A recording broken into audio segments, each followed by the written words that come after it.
नमस्कार दोस्तों, आप लोग कैसे हैं? अच्छे होंगे। और बीपीएससी मुख्य परीक्षा आपके सर पर है और हमारी शुभकामना है कि आप लोग आधिकारिक बने, क्वालिफाई करें। और इसके साथ मैं भी मेहनत कर रहा हूं, जो आप लोगों को इसका फल प्राप्त होगा, निश्चित रूप से होगा। मैं अजीत झा दिल्ली से मोविशाला channel and Ajit school of history channel पर आपका स्वागत करता हूं। बीपीएससी मुख्य परीक्षा का कहें, साथ साथ ये भी कहें कि जीएस फर्स्ट पेपर जो हिस्ट्री का 118 नंबर का जो होता है, उसमें भी यह काफ़ी उपयोगी होगा। यानी ऑप्शनल वाले के लिए भी और जीएस दोनों वाले के लिए काफ़ी उपयोगी होगा। और ये टॉपिक आज जो मैं रखा हूं, द ग्रेट रिवोल्ट ऑफ 1857, जो एक कॉमन टॉपिक है, एक कॉमन टॉपिक है। ये टॉपिक दोनों के लिए, ऑप्शनल वाले के लिए भी और जीएस वाले के लिए समान रूप से काफ़ी लाभदायक, उपयोगी। इसको अच्छे से अध्ययन करें और आप देखेंगे कि यहाँ से एक न एक क्वेश्चन निश्चित रूप से पूछा ही जाता है, चाहे वह उसके पृष्ठभूमि से संबंधित हो, कारण, परिणाम, प्रकृति एवं इतिहासकारों के जो मत, इन सभी बिंदुओं पर इसमें चर्चा हम लोग करने जा रहे हैं। ये जो द ग्रेट रिवोल्ट ऑफ 1857 है, इस पर जो क्वेश्चंस बनता है, इन्हीं 4-5 क्वेश्चन, पृष्ठभूमि, कारण, परिणाम, प्रकृति, इन सभी को आप देखेंगे तो आपको क्वेश्चंस मिलेगा निश्चित रूप से। इसलिए मैं कहता हूं इन सभी पर पृष्ठभूमि, कारण, परिणाम, प्रकृति एवं विभिन्न इतिहासकारों के जो मतें हैं, ऑप्शनल में तो इस टाइप से क्वेश्चंस होता ही है। ऑप्शनल एंड जीएस दोनों के लिए उपयोगी है। ऑप्शनल में इस टाइप का क्वेश्चंस तो होता ही है। जैसे आप देखेंगे प्रीवियस क्वेश्चन, आप देखिए ऑप्शनल पेपर में हिस्ट्री में क्वेश्चन है कि एसएन सेन के मतों का, आरसी मजूमदार के मतों का क्वेश्चंस पूछा है। तो इस टाइप से जब आप अध्ययन करेंगे तब आप क्वेश्चंस को लिख पाएंगे। पहले अभी मैं सबसे पहला पॉइंट क्या है हमारा, 1857 के विद्रोह का पृष्ठभूमि के अध्ययन करें। जब तक हम उसके पृष्ठभूमि को नहीं जान पाते हैं, तब तक उस टॉपिक को हम समझ नहीं पाते हैं। और लिखने के लिए, जैसे मैं हमेशा बताता हूं कि आपका लेखन शैली कैसे प्रभावशाली होगा, उस पर भी मैं हमेशा चर्चा करते रहता हूं कि, और आगे भी चर्चा करूंगा कि एक प्रभावकारी लेखन शैली कैसे हो। यानी एक इफेक्टिव आंसर राइटिंग जब तक हमारा नहीं होता है, हम अच्छे मार्क्स की कल्पना नहीं कर पाते हैं। क्योंकि हमारा उद्देश्य, मेरा उद्देश्य यही है कि हमारे सभी छात्र सफल हों, एसडीएम बने, डीएसपी बने, अधिकारी बने। तो हम देखिए, आज हम बात करते हैं सबसे पहले द ग्रेट रिवोल्ट ऑफ 1857, इसके पृष्ठभूमि।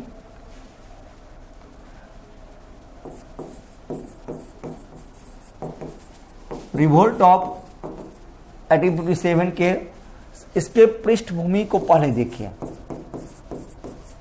इसके पृष्ठभूमि का अध्ययन हम करते हैं तब हमें सब कुछ आईने की तरह साफ साफ दिखाई देता है।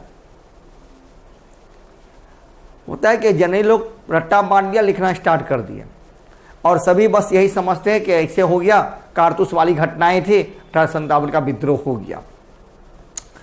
देखिए, जब हम 1857 का विद्रोह को हम अध्ययन करते हैं, इसके पृष्ठभूमि को हम देखते हैं क्या कि 1757 टू 1857, देखिए 1757 टू 1857, यानी कि ये 100 ईयर्स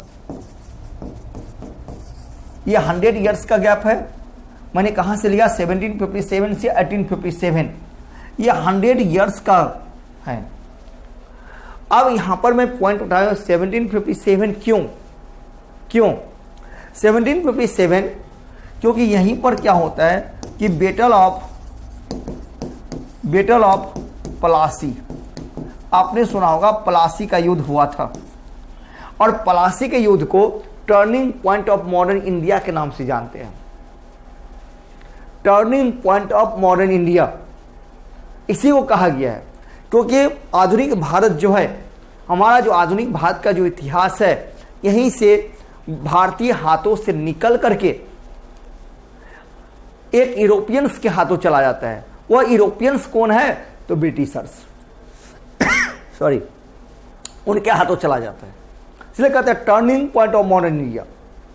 आपने प्लासी के युद्ध को पढ़ा होगा, किस प्रकार से प्लासी के युद्ध के पश्चात ब्रिटिश सरकार ने बंगाल में अपने आप को स्टैब्लिशमेंट दिया, अपने आप की अपने स्थिति को मजबूत किया, उसको दीवानी का अधिकार प्राप्त होता है। और यहीं से इसी प्लासी के युद्ध के पश्चात भारत में अंग्रेजों के द्वारा, खासकर बंगाल में अभी अंग्रेजों के द्वारा भारतीयों का शोषण एक प्रकार से प्रारंभ हो जाता है। इसलिए मैंने कहा कि बहुत बड़ा टर्निंग पॉइंट है हमारे आधुनिक भारत के लिए।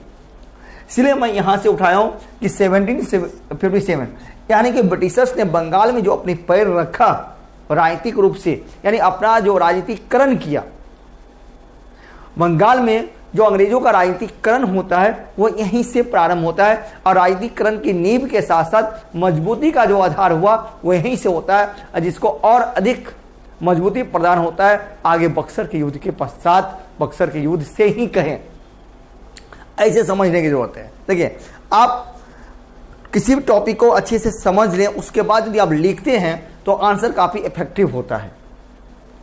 क्योंकि आप मुख्य परीक्षा लिखने जा रहे हैं, ऑप्शनल लिखने जा रहे हैं या जीएस लिखने जा रहे हैं, तो इफेक्टिव होना चाहिए। रटे रटे बातों को नहीं लिखे, कुछ अपना लॉजिकल बातें यहाँ पर रखे, कुछ यूनिक लिखे। आपके राइटिंग स्किल यूनिक होना चाहिए। यूनिक राइटिंग स्किल होता है तो एग्जामिनर भी काफी प्रभावित हो जाते हैं। और जब तक यूनिक राइटिंग स्किल नहीं होता है हमारा, तब तक कोई प्रभावित नहीं होता है। तो वह स्किल होना चाहिए आप में, वो जबरदस्त स्किल होना चाहिए। मैं हमेशा से कहता हूं केवल रट्टा मत मारो, केवल घंटे का घंटे पढ़ो मत, अपना आईक्यू यूज करो, अपना आईक्यू यूज कीजिए, अपना लॉजिकली बात वहां पर रखिए।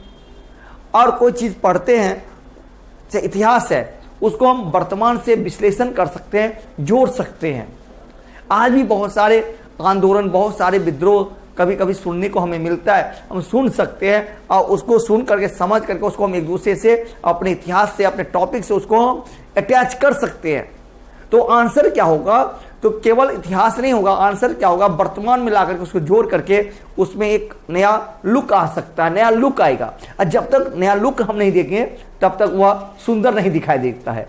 सुंदर दिखाई देने के लिए नया लुक की जरूरत है, तो नया लुक दिखना चाहिए हमें। ओके, अब यहां हम देखते हैं कि 1757 बैटल ऑफ प्लासी, प्लासी के युद्ध से लेकर के 100 ईयर आते आते यहां पर आकर के क्या हो जाता है? एक रिवोल्ट होता है, विद्रोह होता है। क्योंकि इन बिटवीन, इन 100 साल के अंदर, इन 100 ईयर्स के अंदर ब्रिटिशर्स ने भारत के सभी क्षेत्रों में हस्तक्षेप किया, सभी क्षेत्रों में हस्तक्षेप किया। चाहे वह राजनीतिक हस्तक्षेप हो, चाहे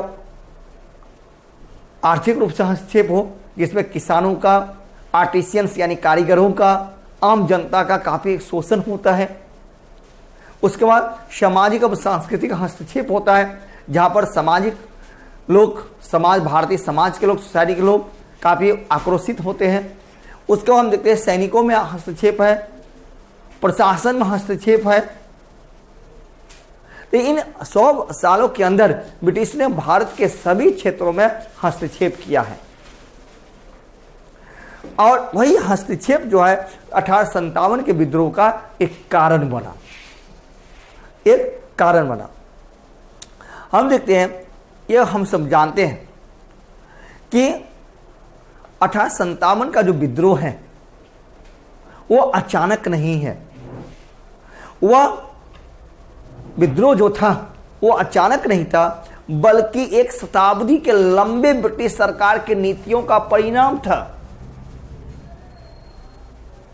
यह विदेशी शासन एवं उसके प्रशासन के विरुद्ध, विदेशी शासन एवं प्रशासन के विरुद्ध जनता की शिकायतों का एक परिणाम था। जो कि लंबे समय से चली आ रही थी और वह भारत के सभी क्षेत्रों का हस्तक्षेप का परिणाम था, चाहे वो अर्थ हो, समाज हो, राजनीति हो, प्रशासन हो, सैन्य हो। इसी को हम एक एक करके हम देखते हैं तो सभी कारण हम समझ पाते हैं। तो आप जब भी लिखें इसी तरीके से लिखें। लिखना कैसे स्टार्ट करेंगे कि यह विद्रोह अचानक नहीं था, बल्कि एक शताब्दी के लंबे ब्रिटिश सरकार की नीतियों का परिणाम था। यह विदेशी शासन एवं प्रशासन के विरुद्ध जनता के शिकायतों का एक परिणाम था। और 1757 के पश्चात यानी प्लासी युद्ध के पश्चात ब्रिटिश सरकार ने भारत के सभी क्षेत्रों में हस्तक्षेप किया, चाहे वह अर्थव्यवस्था हो, राजनीतिक व्यवस्था हो, समाज हो, सैन्य हो, हमारी संस्कृति हो, प्रशासन हो। और जिसके परिणाम स्वरूप 1857 का विद्रोह होता है और चर्बी लगे कारतूस की घटना ने विद्रोह करने का अवसर प्रदान किया। वो एक तत्कालिक कारण में से एक है जिसके कारण सैनिकों में आक्रोश की भावनाएं पैदा होती है। ओके, अब जब हम इसी पर हम चर्चा करते हैं तो देखिए, अब 100 सालों के इतिहास का परिणाम, पिछले 100 सालों के इतिहास का परिणाम है। किस प्रकार से हम देखते हैं कि ब्रिटिश ईस्ट इंडिया कंपनी एक व्यापारिक कंपनी के रूप में भारत में आया और भारत में आने के पश्चात अन्य यूरोपियन कंपनियों से उनका संघर्ष होता है। सभी हम लोग जानते हैं संघर्ष होता है। और खास करके जो सबसे अधिक संघर्ष जो उनका है, जो एक दूसरे के दुश्मन माने जाते थे, वह था फ्रांस। तो फ्रांस और अंग्रेजों के बीच जो एक संघर्ष होता है, जिस संघर्ष का नाम है कर्नाटिक वार, कर्नाटक का युद्ध कहते हैं। 3 कर्नाटक का युद्ध हुआ और अंतिम कर्नाटक का युद्ध जो निर्णायक साबित हुआ, जिन्होंने वह कर्नाटक युद्ध ने यानी अंतिम कर्नाटक युद्ध ने भारत से फ्रांसीसियों के भाग को खत्म कर दिया, भाग को अस्त कर दिया, समाप्त कर दिया। दूसरी तरफ हम देखते हैं जब उस समय जब ब्रिटिश सरकार भारत में संघर्ष कर रहे थे, यानी ब्रिटिश कंपनी भारत में सब संघर्ष कर रहा था, उस टाइम ये भी देखते हैं कि मुगल साम्राज्य जो भारत में था वो एक कमजोर पड़ा हुआ था और वह मुगल दरबार अनेक गुटों में विभाजित था और जो अपने अपने स्वार्थ के लिए आपस में ही संघर्षरत थे और एकताएं नहीं थी। उसमें उत्तराधिकारी का कोई नियम नहीं था और उत्तराधिकारी कोई सशक्त नियम नहीं होने के कारण वह सुपरमेसी के लिए, अपने वर्चस्व स्थापित करने के लिए आपस में संघर्ष भी कर रहे थे। तो वह जो था मुगल संघर्षरत जो थे, जिन्होंने ब्रिटिशर्स को भारत में काफ़ी मौका दिया और भारत के साथ साथ ब्रिटिशर्स को मौका दिया। उस समय जो भारत में अन्य राजनीतिक घटनाएं जो चल रही थी, सभी ने ब्रिटिशर्स के फेवर में काम किया। हालांकि एक समय कुछ समय के लिए ऐसा हुआ था, भारत में कुछ समय के लिए ऐसा हुआ था कि हो सकता है मराठा भारत के भाग्य विधाता हो सकते हैं, भारत के भाग्य विधाता हो सकते हैं और भारत में उनका शासन हो सकता है। लेकिन पानीपत का तीसरे युद्ध ने उनके भाग्य का अंत कर दिया, क्योंकि उस समय अहमद शाह अब्दाली का आक्रमण कारण मुगल यानी केंद्रीय सत्ता कमजोर, वह जीतने के बाद भी भारत में शासन करने की इच्छा नहीं थी, वो चले गए। और इधर हम देखते हैं मराठा का पतन होता है, मुगल कमजोर पड़े हुए हैं, अंग्रेजों को मौका मिलता है। लेकिन उससे पहले ही हम देखते हैं बंगाल में, उससे पहले पानीपत के युद्ध, तीसरे युद्ध से पहले की हम घटना देखते हैं कि किस प्रकार से बंगाल में ईस्ट इंडिया कंपनी अपने आप को होल्ड किया, किस प्रकार से उन्हें फरुखसियर के द्वारा, हम जानते हैं कि दस्तक नामक फरमान प्राप्त होता है जिसके द्वारा बिहार, बंगाल, उड़ीसा में कर मुक्त, एक प्रकार से कर मुक्त ही था, कर मुक्त व्यापार की अनुमति मिलती है। और वहीं से British East India company Bengal में काफ़ी आर्थिक रूप से मजबूत होते हैं। तो इस सारी बात को जानना जरूरी है, तब इस बात को आप व्याख्या कर लेंगे। अब मजबूत होते हैं, अब मजबूत होने के पश्चात वह बंगाल की राजनीति में हस्तक्षेप भी किया, क्योंकि देखा कि बंगाल के जो नवाब हैं मुर्शीद कुली खान, जिन्होंने बंगाल की स्थापना किया था, मुर्शीद कुली खान से लेकर के सिराज उद्दौला तक, देखते हैं सिराज उद्दौला किस प्रकार से घिरे हुए हैं।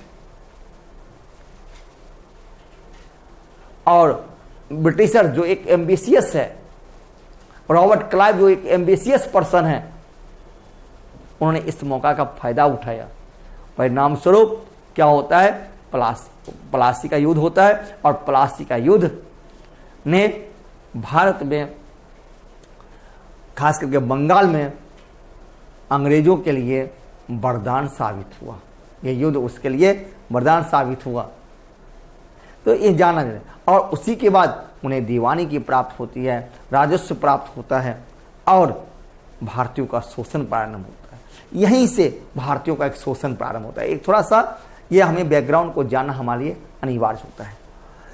और इसमें मैंने कहा कि एक लंबे शोषण का परिणाम या विद्रोह एक लंबे शोषण का परिणाम है, जिसमें हम अब जो मैंने कहा था हमारा जो दूसरा पॉइंट है, हम उसके कारण को पढ़ेंगे।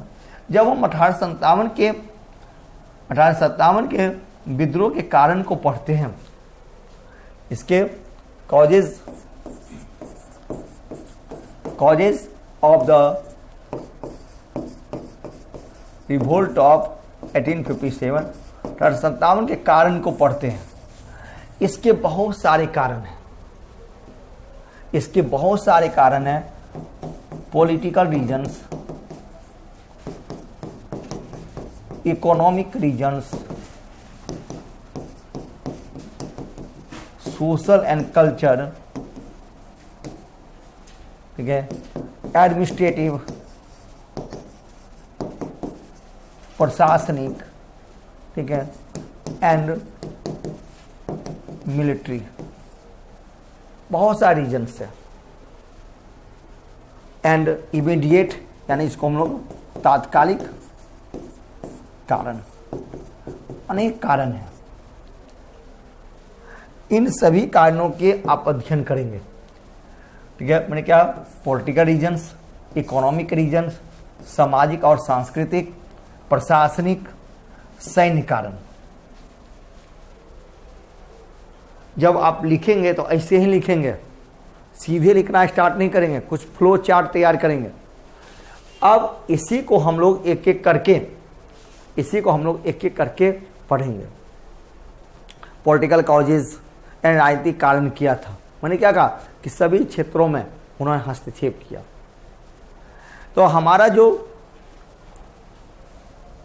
होगा एक एक करके हम 1857 के विद्रोह को राजनीतिक कारण, आर्थिक कारण, सामाजिक सांस्कृतिक कारण, प्रशासनिक कारण, सैन्य कारण, तत्कालीन कारण, ये पढ़ने के पश्चात उसके परिणाम को पढ़ेंगे। तो मैंने बताया था इसके परिणाम को पढ़ेंगे। फिर उसका नेचर क्या था, nature of the revolt of 1857, और हिस्टोरियंस की जो अपने व्यूज हैं उस पर भी चर्चा करेंगे, क्योंकि वहां से क्वेश्चंस होता है। और यहाँ से कोई, जैसे कि आर.सी. मजूमदार कहते हैं 1857 का विद्रोह न ही पहला, न ही राष्ट्रीय, न ही स्वतंत्रता युद्ध था। एस.एन. सेन कहते हैं कि यह विद्रोह धर्म से प्रारंभ होता है और स्वतंत्रता की ओर पहुंच जाता है। इस टाइप से बीपीएससी ऑप्शनल में पूछा हुआ क्वेश्चन है। तो इस क्वेश्चन को कैसे लिखें, इस पर भी हम चर्चा करने जा रहे हैं। आज इस पर भी चर्चा करेंगे, जिससे आप अच्छे से इस टॉपिक को लिख सके, समझ सके। हमारा उद्देश्य है कि आपको अच्छे से समझाना है। जब हम टॉपिक को समझ लेते हैं तो आसानी से उसको प्रेजेंट कर पाते हैं। ओके, तो इसी बिंदु पर एक एक करके जो हम चर्चा करेंगे, हम मिलते हैं नेक्स्ट टॉपिक में नेक्स्ट सेशन में आपसे, और यहाँ से हम शुरू करेंगे इस विद्रोह का पॉलिटिकल रीजन्स, इकोनॉमिक रीजन्स और सभी रीजन पर चर्चा करेंगे। Okay, best of luck.